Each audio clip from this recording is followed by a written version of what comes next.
Kasih karunia dan damai sejahtera dari Allah Bapa kita dan dari Tuhan Yesus Kristus menyertai saudara-saudara sekalian. Amin. Marilah kita mendengarkan firman Tuhan yang tertulis dalam Filemon pasal 1 ayat 8 sampai 17. Demikian bunyinya. Karena itu, sekalipun di dalam Kristus aku mempunyai kebebasan penuh untuk memerintahkan kepadamu apa yang harus engkau lakukan, tetapi mengingat kasihmu itu, lebih baik aku memintanya daripadamu. Aku, Paulus, yang sudah menjadi tua, lagi pula sekarang dipenjarakan karena Kristus Yesus, mengajukan permintaan kepadamu mengenai anakku yang kudapat selagi aku dalam penjara, yakni Onesimus.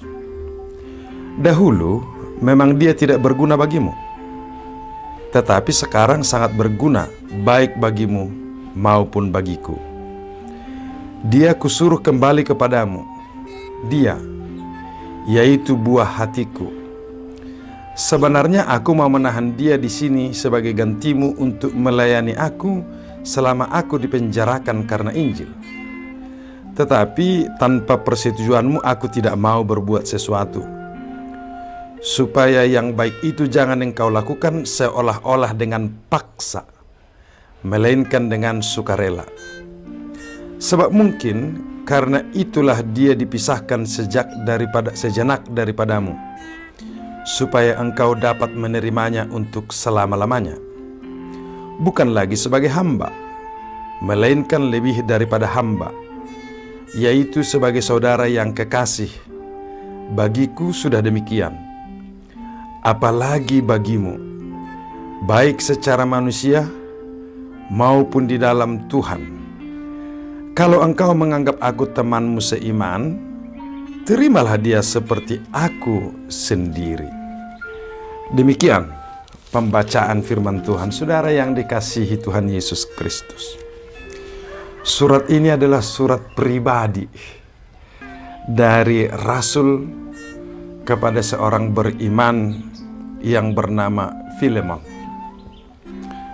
Filemon menerima Yesus sebagai juru selamat atas pemberitaan Injil yang disampaikan oleh Paulus. Dan Filemon dikenal sebagai orang yang penuh kasih. Kasihnya begitu dikenal di sekeliling jemaat di mana dia hidup. Bahkan di rumahnya sudah lahir persekutuan orang percaya. Rumahnya sudah menjadi rumah ibadah, tempat orang-orang percaya memuji, memuliakan Tuhan, dan mendengar firman Tuhan, serta mereka menghidupi kehidupan orang-orang percaya. Filemon punya seorang hamba atau budak namanya Onesimus, melarikan diri dari Filemon. Dan Onesimus ternyata bertemu dengan Paulus di penjara. Dan Paulus menganggap dia sebagai seorang anaknya yang dia peroleh atas keselamatan yang dari Yesus Kristus. Dan selama di penjara, Paulus juga dilayani oleh Onesimus. Dan kini saatnya Onesimus keluar dari penjara. Kemanakah dia harus pergi? Inilah kesempatan yang baik yang digunakan oleh Paulus untuk membangun persahabatan dengan Filemon yang sudah lama terjalin itu, supaya persahabatannya lebih luas. Karena itulah dia menyampaikan surat pribadi ini dari penjara, saudara-saudara, pada usia yang sudah semakin tua, semakin rentak. Dia dipenjarakan karena Injil, karena dia memberitakan Yesus Kristus, dan dia tidak menyesalinya, sekalipun dia dipenjarakan oleh karena Injil itu. Dia berkata kepada Filemon, selama aku mengingat namamu, selalu engkau ada di dalam doaku. Aku terus mengingat kasihmu kepada semua orang beriman. Aku terus berdoa agar persekutuanmu dalam iman turut mengerjakan pengetahuan akan yang baik di antara kita untuk Kristus. Kasihmu sudah kuterima dengan kegembiraan besar dan kekuatan, sebab hati orang-orang kudus telah kau hiburkan, saudaraku. Jadi persaudaraan yang dibangun oleh Paulus dengan Filemon adalah persaudaraan dalam Kristus. Dan persaudaraan itu mengalir kepada setiap orang percaya. Karena itu, saudaraku, kata Paulus, meskipun aku sebenarnya memerintahkan kepadamu, boleh, karena aku telah mendapatkanmu di dalam Kristus. Tetapi itu tidak kulakukan, sebab aku tahu kasihmu yang besar itu. Dan aku tidak mau memaksa engkau, tetapi aku mau kesukarelaanmu itulah yang terjadi. Kasihmu itulah yang terjadi. Ini pengenalan yang amat dalam persaudaraannya, saudara-saudara. Mengenal kasih dari saudaranya, mengenal kesukarelaan saudara-saudaranya. Karena itu dia berkata, aku tidak memaksa engkau, karena aku tahu kasihmu yang besar itu.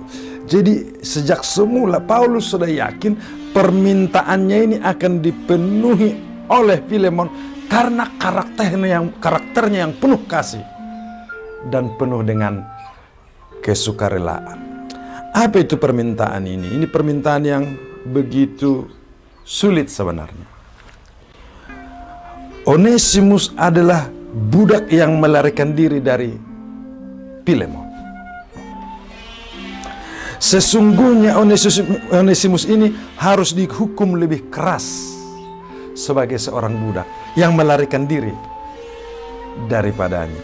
Tetapi sekarang justru Paulus meminta, terimalah dia.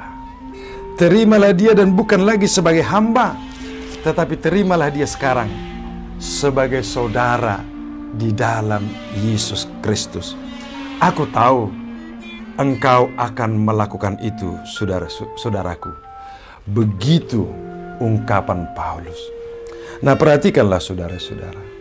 Dia dipenjara, menderita, usianya sudah tua, menuliskan surat pribadi bukan untuk kepentingan dirinya, tetapi untuk orang lain yang statusnya hamba, statusnya orang lemah, statusnya orang buronan. Tetapi Paulus justru meminta, terimalah dia sebagai saudara, terimalah dia sebagai sesama orang percaya. Kalau aku telah menerimanya di dalam Kristus, aku berharap engkau juga dengan sukarela menerimanya sebagai saudara di dalam Kristus. Dia tetap sebagai hamba, tetapi sekarang sebagai hamba dalam persaudaraan di dalam Yesus Kristus. Saudaraku, bagaimanakah keadaan ini bisa terjadi atas kehidupan kita pada saat ini, pada zaman ini? Seberapa banyakkah saudara mengirimkan surat pribadi kepada orang lain? Seberapa banyakkah saudara berkomunikasi personal kepada orang lain? Apalagi kita yang berada di zaman teknologi modern ini, begitu cepatnya sekarang komunikasi lewat WhatsApp atau lewat SMS atau berbagai komunikasi yang lainnya. Seberapa banyak kita berkomunikasi secara personal kepada orang lain, dan apa yang kita bicarakan?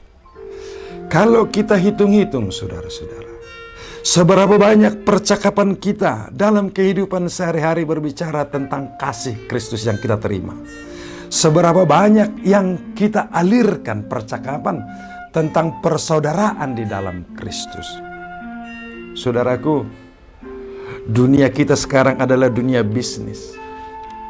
Hampir di semua percakapan selalu berkaitan dengan bisnis, dunia kerja. Nilai-nilai persaudaraan sepertinya makin lama makin dibelakangkan, makin dikesampingkan. Tetapi perjumpaan orang, komunikasi orang kebanyakan berbicara tentang bisnis, hubungan ekonomi, hubungan kerja, hubungan politik, dan berbagai transaksi bisnis lainnya. Maka kita tidak merasakan betapa indahnya persaudaraan di antara sesama manusia, persaudaraan di antara sesama orang percaya. Ini seharusnya, saudaraku, harus kita bangun kembali. Betapa persaudaraan akan mengubah banyak hal. Kita tidak harus mengubah seorang pekerja kasar menjadi pekerja lembut. Kita tidak harus mengubah seorang petani menjadi seorang manajer. Kita tidak harus mengubah seorang driver ojol menjadi pilot. Kita tidak usah mengubah seorang tukang bangunan menjadi pengusaha besar. Bukan itu yang paling utama, saudara-saudara. Hidup ini harus jalan sedemikian. Profesi yang berbeda-beda itu harus jalan. Harus ada tukang sapu jalan, harus ada tukang jual air, harus ada tukang yang membersihkan rumah, harus ada berbagai pekerjaan kasar yang kita sebutkan, harus ada yang menjadi petani, harus ada yang menjadi buruh. Tetapi sekarang bagaimanakah kita memperlakukan persaudaraan dengan mereka?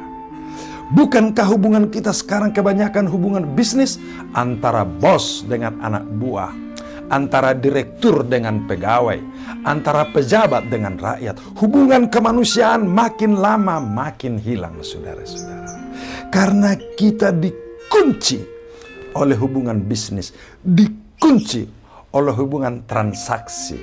Kini saatnya, saudara-saudara, mari kita memperlakukan semua orang manusiawi sebagai saudara. Jangan ada yang merendahkan mereka yang bekerja di pekerjaan-pekerjaan kasar, di pekerjaan-pekerjaan yang melelahkan. Jangan ada yang merendahkan buruh, jangan ada yang merendahkan pekerja seniman, jangan ada yang merendahkan pekerja jalanan. Tetapi memperlakukan mereka sebagai saudara, apalagi saudara di dalam Kristus. Jadi perbedaan ini bisa kita terima, kita jalin menjadi kehidupan yang indah ketika kita memperlakukan yang satu dengan yang lain sebagai sesama saudara. Inilah yang diharapkan oleh Paulus kepada Filemon. Terimalah dia. Dahulu memang dia tidak berguna bagimu, tetapi sekarang sangat berguna baik bagimu maupun bagiku. Dia kusuruh kembali kepadamu, dia yaitu buah hatiku. Sebenarnya aku mau menahan dia di sini sebagai gantimu untuk melayani aku selama dipenjarakan oleh Injil. Dia seharusnya layak melayani Paulus yang berada di penjara. Jika dia tidak ada waktu, adalah layak kalau Onesimus itu tinggal di penjara itu, melayani kebutuhan Paulus yang sudah tua itu di penjara. Tetapi bukan itu yang diharapkan oleh Paulus. Bukan itu. Tetapi yang diharapkan ialah terimalah dia selama-lamanya, bukan sebagai hamba, melainkan lebih daripada hamba, yaitu sebagai saudara yang kekasih. Bagiku sudah demikian, apalagi bagimu, baik secara manusia maupun di dalam Tuhan. Menerima orang lain sebagai saudara yang kekasih di dalam Tuhan, tanpa harus bercita-cita merubah status itu. Kalau persaudaraan itu akhirnya meningkatkan cara kehidupan yang baru, ini dampaknya. Karena persaudaraan itu, hakikat perbudakan itu bukan lagi hakikat pekerjaan perintah yang kasar, tetapi menjadi sebuah kehidupan pelayanan. Mereka yang mempekerjakan orang melayani yang dipekerjakan, dan mereka yang dipekerjakan melayani yang mempekerjakan, sehingga terjadi saling mengisi, saling membantu, saling menopang antara yang satu dengan yang lain. Nilai kemanusiaannya ditingkatkan, dan itulah yang diberikan Kristus kepada kita, saudara-saudara.